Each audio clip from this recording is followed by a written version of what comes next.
Tottenham annihilate Manchester City 2-0. Come on, you Spurs.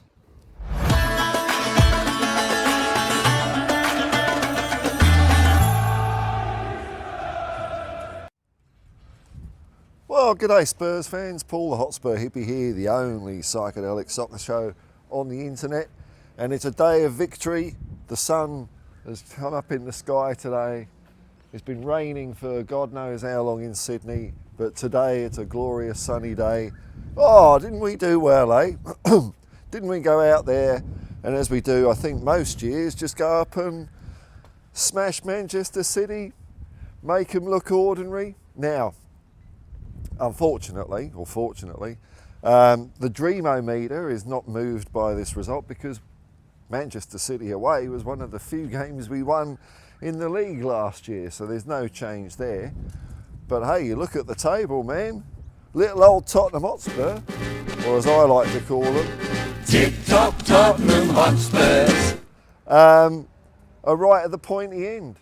1 goal difference between us and the shit clowns down the road. Yet to concede a goal. We look really good. You know, it looked like the PSG game, but whereas the PSG game, you know, obviously it fell away from us from about 60th, 70th minute onwards, as we were being pushed back further and further. I don't know, you know, why that happened in that game, whether it was just the energy or the vibe of that game, or whether it was a predetermined tactical thing. But whatever the reason for it, or the happenstance, we learned from it. We didn't do that again against Manchester City. 2-0 up at the end of the first half. Great goal by Brennan Johnson. Man, he's getting into those spots, arriving on a dime. I knew straight away that wasn't offside. There was no chance that was offside. I don't know why the VAR is taking so long with these offside goals. I thought all the players had chips up their arse now, so it was all automatic. But no, apparently technology doesn't stretch as far as Main Road, or whatever the bloody ground's called. But yeah, great strike by Johnson, putting us in the lead. And then like I wouldn't say quite a scrappy affair, but it was our press, man. Our press is awesome. Like we're showing some real good discipline in the way we're applying it. But like Richarlison, again, was really important in that second goal, hassling the goalkeeper, making him make a cock up, and then the way also Richarlison knew to back out of the way because Paulinho was coming in for a strike, and well done on him. Debut goal for the club, 2-0 up. And unlike against PSG, where we started getting under pressure now, I mean, having said that, Manchester City, they did look bloody full of purpose when they were coming forward. I'll tell you that. They looked, you know, like they were going to do the business, very professional coming forward, very clinical. But hey, little old Tottenham Hotspur were up to it. We were up to it. Erling Haaland, who? No chance, man. And Big Vic between the sticks, he's just a shot stopper. Oh dear, what criticism for a goalkeeper. He just saves goals, doesn't he? Or my whole milk crate setup is getting blown about a bit in the wind. Let's hope it stays well. But a good couple of saves by Big Vic. But I didn't feel like, apart from, you know, Man City obviously being quite devastating at times when they come forward, it wasn't like, I didn't feel peppered. And our defending was on the money. Pedro Porro, great in defence today. Paulinho was doing a bit of defending. And then Van der Ven covering as usual, Romero. Man, oh man, we were good. And our midfield, Sarr. Who was our midfield when we started off? Sarr, Bentancur, I don't know, Paulinho, yes.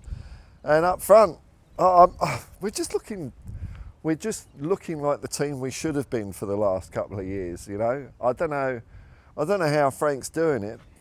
or what's happened with the team, but they seem to be listening to instructions. They seem to be just playing really bloody well at the moment. So you've got to be happy if you're a Spurs fan. Substitutions came on, and just like the game against Burnley didn't really sort of change anything too later on. I think next we're playing Bournemouth, so I'm hoping our 100% record stretches out for another game. That'd be pretty cool. I like this bit at the start of the season until you lose a game. It's nice just to be in the it usually goes, the order's usually unbeaten, or we've won all our games, we're the only team with a 100% record, and then as you get your ass kicked a bit, okay, we're unbeaten, and then it's like, we're 17th. But at the moment, everything's up alive, isn't it? Came through the game unscathed as far as injuries go as well, I think. So, I was going to do a watch along last night, but I fell asleep and I woke up. So I started watching the game about an hour after it kicked off. But I watched all of it. But there's no point in doing a watch along with an hour delay. So maybe I'll get my arse in the gear for the next game. But man, oh man, I'm very impressed with what we're doing at Tottenham at the moment. 2 wins, 6 points. So if you pro rata that's 108 points. That's it. We're Premier League champions. But I don't know. Away at Man City, good result. Home at Burnley. So we've got the spread. We've got the spread of the table. That's one important. It's always important to have a good spread. But our we're just sharper. We're just sharper with those. Where we were losing the ball last year, or giving it away. We are doing that, but we're not jeopardising our own position in the game so much. Our mistakes are not as unforgivable. In fact, we made Man City make plenty of mistakes with the press, putting their defence under all sorts of pressure, man. It was great to see. Kudus had another fantastic game for us. And it was close near the end where old Richie nearly scored, and then Odegaard really, he gave every fibre of his being into the header, but it wasn't quite enough. Their keeper was up to it. But our tempo, our organisation, I would say I don't know how you can pick a flaw in what we're doing at the moment. I'm sure there's some people out there that will be, but hey, I'm happy. Another couple of weeks in the transfer window, as usual. I don't care if we're playing like this. We're beating over the best teams at their place. What's Bournemouth going to give us? I think we've got Bournemouth and then we've got West Ham. That's always a boring 1-1 draw. But no, man, this is exciting stuff. This isn't like, this is 2 games in a row. When we get to 4, that's what I call a streak. So hopefully we'll get to 4. We're halfway to a streak. We're about a 20th of the way to the quad, but we're walking in the right direction. I'm enjoying this so far. I hope you're all doing well out there. Peace and love, man. Peace and love. And come on, you Spurs.